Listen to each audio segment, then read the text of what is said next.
بسم الآب والابن والروح القدس إله واحد آمين. درس النهاردة عن الوعد بالمجيء الثاني وتأكيده. هنتكلم عن المجيء الأول والمجيء الثاني ونعمل ما بينهم مقارنة. هنتكلم عن إشارات الكتاب المقدس للمجيء الثاني وعلامات المجيء الثاني وميعاد المجيء الثاني ووصية الرب يسوع لتلاميذه ومكافأة الأبرار. الوعد بالمجيء الثاني، متى تم الوعد وتم تأكيده؟ هنلاقي بعد العشاء الأخير، يعني يوم خميس العهد، ويسمى العشاء الأخير لأن هو آخر يوم اتعشى فيه الرب يسوع مع تلاميذه. بعد ما أكلوا مع بعض الفصح، بشر السيد المسيح تلاميذه بالمجيء التاني لما قال لهم في يوحنا 14: أنا أمضي لأعد لكم مكانا، وإن مضيت وأعددت لكم مكانا آتي أيضا وأخذكم إلي، حتى حيث أكون أنا تكونون أنتم أيضا، وتعلمون حيث أنا أذهب وتعلمون الطريق.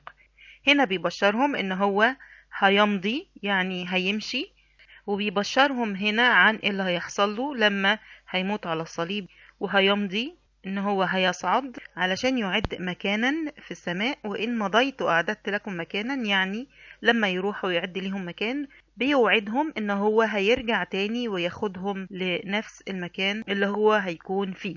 وتم تأكيد الوعد في صعود السيد المسيح لما التلاميذ كانوا واقفين حواليه وهم يعاينون صعود السيد المسيح إلى السماء، فظهر لهما ملاكان ليؤكدوا الوعد بالمجيء الثاني، قائلين لهما: ما بالكم واقفين تنظرون إلى السماء؟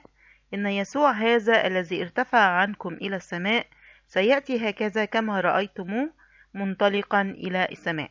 يعني بيأكدوا وعد السيد المسيح اللي كان وعدهم الأول وقال لهم إن أنا جاي تاني، فبيقولوا لهم إن المسيح جاي تاني. هنا هنعمل مقارنة ما بين المجيء الأول والمجيء التاني للسيد المسيح. المجيء الأول لسيد المسيح ده كان هدفه الفداء وخلاص الإنسان من الخطية الأولى وفتح الفردوس والصلح ما بين الله والإنسان.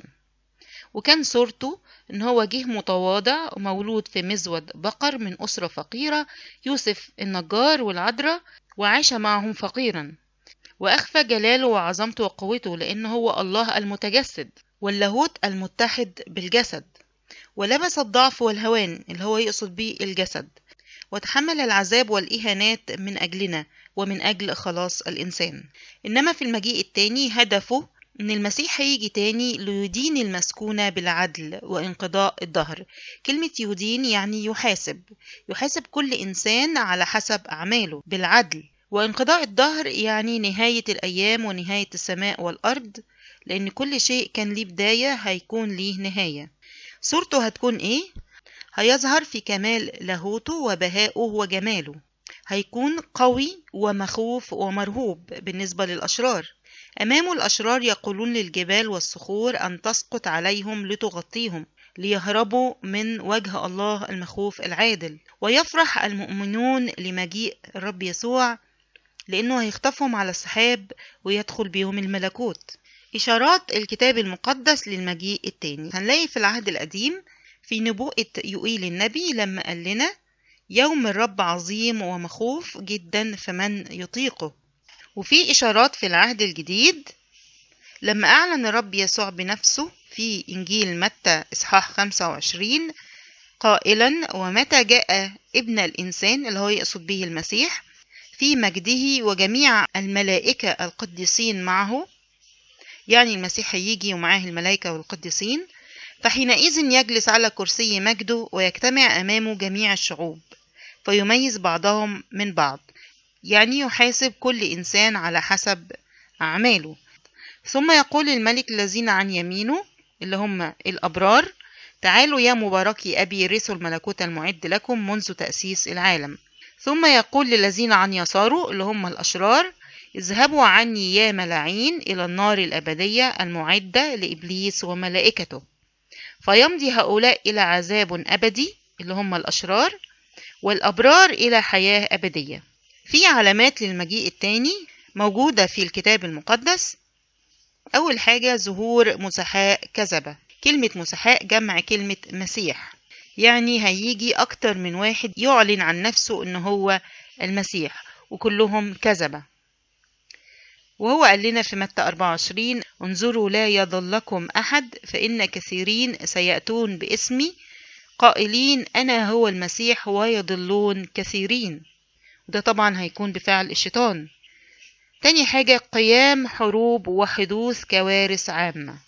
لما قال لنا وسوف تسمعون بحروب وأخبار حروب، انظروا لا ترتاعوا، لأنه لابد أن تكون هذه كلها، ولكن ليس المنتهى بعد، لأنه تقوم أمة على أمة ومملكة على مملكة، وتكون مجاعات وأوبئة وزلازل في أماكن، ولكن هذه كلها مبتدأ الأوجاع. 3، ظهور أنبياء كذبة، يعني هيجي ناس يتنبأوا بالكذب ويدعوا كلام ربنا. لما قال لنا ويقوم أنبياء كذبة كثيرون ويضلون كثيرين، يضلهم عن الحق وعن طريق الله. 4، انهيار الطبيعة، وللوقت بعد ضيق تلك الأيام تظلم الشمس، والقمر لا يعطي ضوءه، والنجوم تسقط من السماء، وقوات السماء تتزعزع، يعني تهتز وتزول. ميعاد المجيء التاني. هل الرب يسوع قال لنا عن ميعاد للمجيء التاني؟ لما تلاميذه سألوه مباشرة امتى ميعاد المجيء التاني، رد عليهم الرب يسوع وقال لهم: وأما ذلك اليوم وتلك الساعة فلا يعلم بهما أحد ولا ملائكة السماوات إلا أبي وحده. وهيحصل فجائية للمجيء التاني، هيجي فجأة. إيه السبب؟ علشان دايما نكون مستعدين لمجيء الرب. يعني إيه مستعد؟ يعني واخد بالك من كل تصرفاتك وسلوكك وكلامك، إن أنت ابن الله، لازم تكون تايبين عن أي خطية، ونعيش حياة جهاد إن احنا نبطل أي حاجة غلط احنا بنعملها أول بأول، ونحاول دايما نكون كويسين ونليق بلقب أولاد الله. فيرون أعمالكم الصالحة ويمجدوا أباكم الذي في السماوات. وتعتبر نهاية حياة كل إنسان هي نهاية العالم والنهاية بالنسبة له، لأن بعد الموت ما بيبقاش فيه فرصة تاني للتوبة أو للاعتراف. فطول ما احنا عايشين على الأرض لازم يكون عندنا دايما توبة واعتراف وتناول من جسد ودمه عشان نثبت فيه ويثبت فينا، ونكون جاهزين للدينونة، ونبقى من المؤمنين والأبرار اللي هيدخلوا الملكوت مع الرب يسوع. وكان في وصية للرب يسوع لتلاميذه لما قال لهم: اسهروا إذن لأنكم لا تعلمون في أي ساعة يأتي ربكم. وهنا يقصد إن هو يقول لهم استعدوا للمجيء التاني، وأوضح لهم ضرورة الاستعداد للقائه عند مجيئه التاني، واداهم مثالين عشان يقرب ليهم الفكر والفهم. أول مثل هو مثل العذارى الحكيمات، تاني مثل الوزنات. في مثل العذارى الحكيمات احنا كلنا عارفين كان في 10 عذارى، 5 حكيمات و5 جاهلات. 10 كان معاهم زيت لاستقبال العريس، لأن كان زمان في تقاليد اليهود لما بيعملوا فرح كان العذارى لما بينتظروا العريس فكانوا كلهم بيقفوا ومعاهم أناديل منورة، اللي هي عبارة عن زيت وفي فتيلة بتنور ليهم طول الليل لاستقبال العريس. فقال لهم إن العريس اتأخر شوية والعذارى كلهم ناموا، وفي نص الليل سمعوا صوت إن العريس جه، فقاموا كلهم علشان يستقبلوه، فلقوا إن الزيت اللي معاهم خلص. فالعذارى الحكيمات وكان عددهم 5 كان معاهم زيت زيادة، ابتدوا إن هم يحطوه في الأنديل بتاعهم وينوروه. إنما ال5 عذارى اللي يسموا جاهلات ما كانش معاهم زيت زيادة، وطلبوا من الحكيمات إن هم ياخدوا منهم عشان ينوروا الأناديل بتاعتهم، بس هم قالوا لهم ما ينفعش عشان هو مش هيكفيهم، وقالوا لهم روحوا اشتروا ليكم زيت. وراحوا العذارى الجاهلات فعلا عشان يشتروا زيت. في الوقت ده العريس جه وأخد العذارى الحكيمات اللي كانوا منورين ودخل بيهم للفرح وقفل الأبواب. وهنا بيرمز الفرح أو العرس للملكوت، والعريس هو الرب يسوع، والعذارى هم كل نفس منتظرة مجيء الرب يسوع. العذارى الحكيمات كان معاهم زيت زيادة اللي هو بأعمالهم الطاهرة المقدسة والفضائل الروحية اللي كانوا عايشين بيها في العالم في حياة طاهرة مقدسة، بجانب العطاء والصدقة للفقراء. إنما العذارى الجاهلات ما كانش عندهم أعمال ولا فضائل يستحقوا بيها دخول الملكوت. المثل ده موجود في متى إصحاح 25 عدد 1-13. وهو بيعلمنا أن نكون سهيرين مستعدين نحيا حياة طاهرة مقدسة. المثل التاني هو مثل الوزنات، وهو مثل بيعلمنا أن احنا نستفيد بمواهبنا بعيدا عن الكسل والتهاون. برضو موجود في متى 25 من عدد 14 ل 30. وهو بيحكي ان كان في سيد او ملك وعنده عبيد او خدام، وقال لهم ان انا مسافر لفترة، ووزع عليهم مجموعة وزنات. العبد الاول اداله وزنة واحدة، والوزنة هي كيس من النقود او الذهب. والعبد التاني اداله وزنتين، والعبد التالت اداله 5 وزنات، وسافر وسابهم. اللي معاه 5 وزنات فرح جدا بيهم وراح تاجر بيهم وكسب قدهم وبقى معاه 10 وزنات. العبد التاني فرح جدا بالوزنتين اللي كانوا معاه وراح تاجر بيهم وكسب زيهم وبقى معاه 4 وزنات. والعبد الأول اللي كان معاه وزنة واحدة بس، ده اتضايق جدا من سيده وراح خد الوزنة دفنها عشان لما يرجع سيده ويطلبها منه ويديها له تاني زي ما هي. بعد وقت رجع السيد لخدامه وطلب من كل واحد الوزنات اللي هو اداهاله.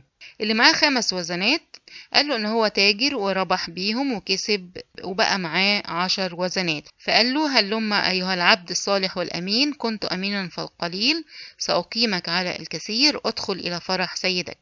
وقال للعبد التاني اللي معاه وزنتين اللي تاجر بيهم وبقوا 4 وزنات، قال له برضو ادخل إلى فرح سيدك لأنك عبد صالح وأمين.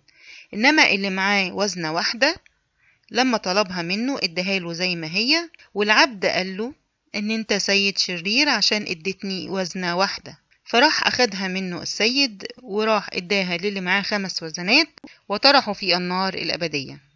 هنا الوزنات تمثل كل المواهب وكل النعم اللي ربنا اداها لنا. فكل إنسان عنده عدد من الوزنات وعدد من العطايا الكتير اللي ربنا اداها لنا، المفروض إن احنا بنستفيد بيها ونستفيد منها ونعمل بجد ونشاط من أجل مجد الله، عشان في المجيء التاني أو لما نيجي نتحاسب قدام ربنا نقدم كل اللي ربنا اداهولنا بفرح، لأن حياتنا بكل الكنوز اللي ربنا اداها لنا هي حياة مثمرة. إنما الإنسان اللي بيبص لمواهب غيره ووزنات غيره ومش بيستفيد من اللي ربنا اداهوله ولا بيتاجر بيه ولا بيعمل بيه من أجل ربنا، هو يحسب كالعبد الشرير اللي هو كان معاه وزنة واحدة اللي طرح في النار الأبدية.